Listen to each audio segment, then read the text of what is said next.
Sauti inaanza na milio ya mvua kubwa inayopiga paa za mabati na radi inayopasua anga. Lulu anasimama mbele ya geti kubwa la chuma la jumba la kifahari la Baraka. Ameshika Hapa nitatumia smartphone na hatua ya kwanza ni kuingia kwenye simu yako na kwenda katika application ya Gemini. Gemini unaipata Play Store au Apple Store na nishaelekeza jinsi ya kudownload, kisha weka hiyo prompt. Hiyo prompt nitakupa kwenye description ya hii video. Nitengenezee series ya story nzuri ya kusimua mapenzi, story iwe na misukosuko na isiwe na direct, kuepuka kuboa wasikilizaji. So utaweka hii prompt alafu utaipa. Sasa lengo ni kwamba tupate series. Cha kufanya sasa hapa ni kwamba unaweza kutengeneza hizi series nyingi na imetengeneza story kama unavyoona hapo. Tayari ni story yenye series. Ina series, unaona hiyo ni series, ni episode ya kwanza. Hapo hiyo ni episode ya pili, hiyo ni ya tatu, lakini sijapenda kwamba imeweka muda hapo. Kumbuka haya maneno inabidi tukayaweke katika AI ya kutengeneza sauti, kwa hiyo muda huo wa script tutaki. Kwa hiyo nitaiambia ondoa muda kwa sababu nitaweka kwenye AI kwa ajili ya kutengeneza audio. Umeona sasa, ina maana ule muda tukienda kwenye audio pia AI ya audio itakuwa inausema kitu ambacho kitafanya story isiwe nzuri. Kwa hiyo nitaiambia na kila episode usiweke muda kwenye story, kisha nitaipa. Kwa baada ya hapo itanitengenezea story script ile ile, yani haijabadilisha chochote isipokuwa imeondoa ule muda ambao uko ndani ya script. Okay, ndio huwa hapo. Sasa ndio hii hapo, hizo hapo series zangu, hizo episode zangu. Cha kwanza nitacopy episode moja.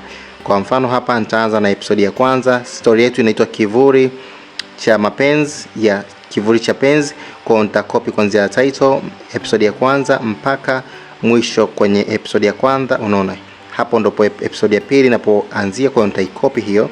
Alafu sasa hapo ndo tunaenda kwenye scene ya pili. Nitaingia kwenye Chrome, waingia Google au Chrome, alafu sehemu ya kuandika andika Google AI Studio Voice Generator. Okay, Voice Generator ipo link ya direct, lakini naona hivi ndivyo unavyoweza kutengeneza kwa ndio unaweza kukumbuka kirahisi zaidi. Kwa nitabonyeza link ya kwanza afu nitaingia kwenye hiyo page. Bonyeza pale juu pembeni mkono wa kulia kabisa kuna ile alama options, kisha chagua single speaker audio hapo design hiyo, alafu huko chini mchague mtu. Mimi napenda kumchagua pack, hiyo pack wa namba 2. Hapo na kumemaliza. Kwa hiyo narudi huku hapo, hiyo sehemu ya kuandika, futa hiyo maneno, alafu utataka mtu anayesimulia awe calm, yani awe ametulia. Kwa nitaandika calm, alafu nitaandika documentary like, yani kiasi kwamba iwe ni mtu ambaye anakuwa kama anasimulia. Okay, documentary like a narration, weka pia koma, kisha weka narration story au story narration. Okay, so hapa tunaweka ili kuipa maelekezo sauti ambayo tunataka itengenezwe. Tumemtumia Punk na pia tumempa maelekezo, na hapo nitapaste sasa ile episode yangu ya kwanza. Hiyo ni episode ya kwanza, nimeshaipaste hapo, lakini ukishuka huko chini ndo nimeandika run, na bonyeza kwenye run, alafu sasa inatengeneza audio. Hapo itatengeneza audio, na hiyo hapo imeshatengeneza audio. Mimi nitaiplay hiyo audio.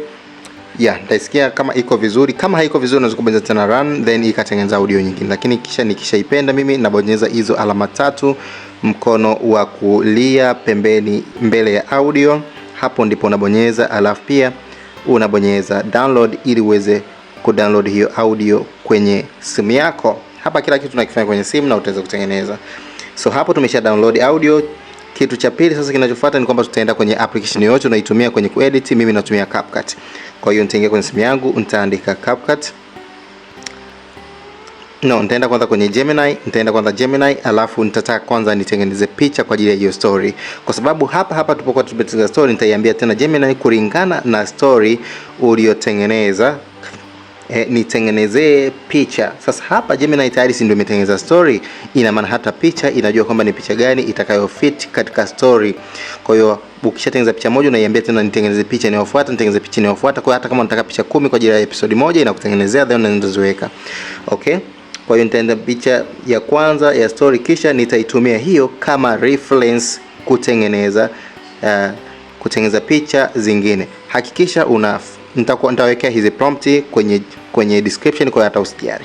Okay, baada ya hapo sasa itatengeneza hiyo picha.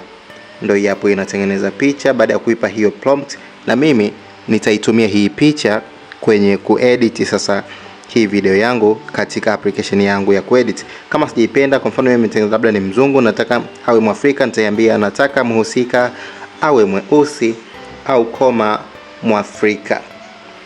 Umeona? Yeah. Kwa hiyo unaipa tu maelekezo kama vile vile unavyoongea na mtu, kama unavyoongea na ndugu yako, jirani yako au rafiki yako, then yenyewe inafanya kile wewe ambacho umekielekeza ifanye. Kwa hiyo baada ya hapo itanitengenezea hiyo picha ambayo mimi sasa kama nitaipenda then nitaitumia. Kama hujaipenda pia unaweza kaiambia ikatengeneza picha nyingine tena kulingana mpaka wewe mwenyewe ulizike, ndipo uweze kuendelea mbele. Haya, hii mimi nimeipenda kwa sababu story ndio inaanza hivyo. Then baada ya kuwa nimeipenda, then mimi nitaisave, nitaigusa, nitabonyeza hapo pembeni kwenye alama tatu, alafu nitabonyeza save. Okay? Save. Nitaigusa picha afu nitabonyeza save. Hapo nimesha save. Sasa ndo naenda sasa kwenye CapCut. CapCut ndo application ambayo mimi natumia kuedit. Wewe kama una yako haina shida. Kisha nitabonyeza new video, kisha nitabonyeza pale kwenye photos, kisha nitachagua ile picha ambayo nimeitengeneza hapo, nitaiweka. Alafu nitaiweka kwenye CapCut, ndio hii hapa tayari. Huko chini sasa inabidi kwanza utenji. Sasa hii sio lazima, unaweza change aspect ratio, kwa sababu imeandika aspect ratio, mimi nikaweka hiyo ya kama TikTok au Instagram, ndio naipendaga stories hiyo hivyo. Alafu nitazoom then ili ijae perfect. Alafu sasa hapa nitatafuta sehemu ya kuweka audio, nitabonyeza kwenye music, kisha nitaenda kwenye sounds. Alafu nitaweka ule muziki au ile audio ambayo mimi nimeidownload kule. Kumbuka tu download kutoka Google AI Studio, kwa nimeshaitafuta hapo, ndio hii hapo.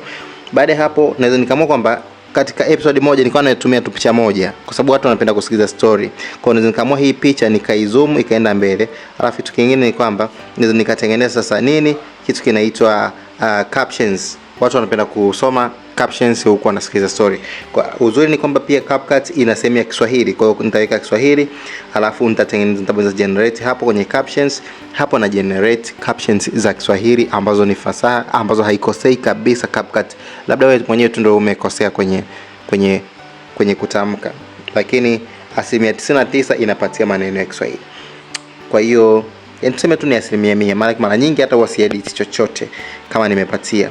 Haya, itanitengenezea hiyo caption. Alafu sasa mimi nitakuja huku kwenye mwanzoni kabisa ningetakiwa ni zoom hiyo picha mpaka mwisho, kwa sababu nikizoom inaenda na caption inakuwa kama inazisukuma. Kwa hiyo nitakachokifanya hapa nitarudia kutengeneza captions nikiwa nimeshaizoom ile picha. Ile picha nimeshaizoom na imesha fit kwenye audio ambayo nilikuwa nimeiweka.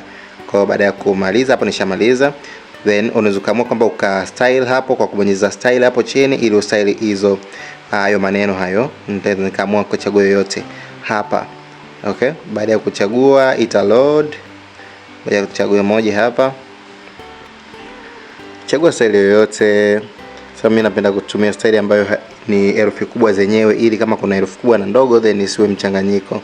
Kwa mfano nichukue hiyo quick brown hiyo, then nikaizoom kidogo kulingana na ninavyotaka. Sasa ni wewe mwenyewe, unaweza kama maandishi yako makubwa au yakawa madogo, haina shida. Unataka kufanya tu ni kwamba ufanye kitu ambacho ni kizuri kulingana na mapendeleo yako wewe. So yeah, ila kama maandishi ngoja niyapunguze kidogo, naweza kaweka hapo ili msikilizaji akiwa anasikiliza story, lakini pia ana uwezo wa kusoma maneno ambayo yanaongelewa na msimuliaji. So yeah, unaweza kuwa unatumia picha moja kwenye kila episode, na hapo naweza nikasave hii video na nikaipost sehemu yoyote ile. Lakini sasa kuna ile kwamba unataka kwamba utumie picha, labda utumie picha nyingi, si unaelewa? Yeah, utumie picha nyingi, usitumie picha moja. Unafanyaje? Sasa hapa ndipo unakuja sasa hii kidogo inakuwa ni kazi. Unatakiwa uende tena Gemini, kwa tutaenda Gemini, alafu tutaiambia Gemini itutengenezee picha zingine. Ngoja kwanza ni save hii ili in case tu isiwe shida kwangu. So nitakufanya, nitaondoka hapa kwenye CapCut, alafu nitaenda Gemini. Sasa kwa sababu tayari picha ya kwanza tunayo, mimi nitaiambia tu nipe picha inayofuata. Ina maana sasa hapo wewe utakuwa unaiambia Gemini ikupe picha inayofuata, alafu unaenda unaweka ile picha inayofuata pale kwenye CapCut au kwenye edit yako ambayo wewe unaitumia. Umeona? Ya inakuwa ni simple design. Kwa hiyo ikinipa hii picha inayofuata, mimi pia baada ya kunipa hii picha naiambia tena kwamba nipe tena picha inayofuata. Ina maana kila ukisema picha inayofuata, then inakupa picha ya ile tukio ambalo linafuata kwenye story. Kwa hiyo kwa mfano ile ilikuwa ni picha ya kwanza, then hili tukio ndo tukio ambalo linafuata kwenye story. Pia naweza nikaiambia tena nipe picha inayofuata. Ina maana hapa tena nitaandika ina maana hiyo ni picha ya 3 sasa natengeneza. Nipe inayofuata baada ya hiyo. Okay, hapo nimeipa, then itatengeneza tena hiyo picha nyingine sasa inayofuata baada ya picha ya pili. Ina maana hii tunatengeneza picha ya 3.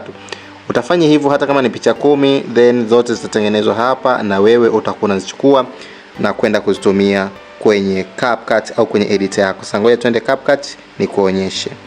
Okay, hapa tumeingia tena CapCut. So unachokifanya ni kwamba unaenda unaamua kwamba labda picha moja iwe inachukua sekunde ngapi. Kwa mfano mimi nitataka kwamba picha yangu moja hii ichukue sekunde labda 10 au 12, 10 ngapi. Alafu sasa unaiweka sekunde 10, alafu unachukua picha nyingine. Hapo nimeingia sasa nichukue picha nyingine kama hiyo, naweka baada na yenyewe naiwekea sekunde 10. Pia naamua nachukua picha nyingine kwa mbele na kuja naweka inakuwa sekunde 10. Kwa hiyo kila baada ya sekunde 10 inakuwa ni interval ambayo picha ninaziweka hapa. Nitachukua na hiyo hapo. Hiyo ni kwa save, kwa nitaisave design hiyo, alafu nitaiweka kwenye CapCut yangu. Taadi hapo, alafu nitaweka kwenye story design hiyo, naivuta ili angalau zifike sekunde 10.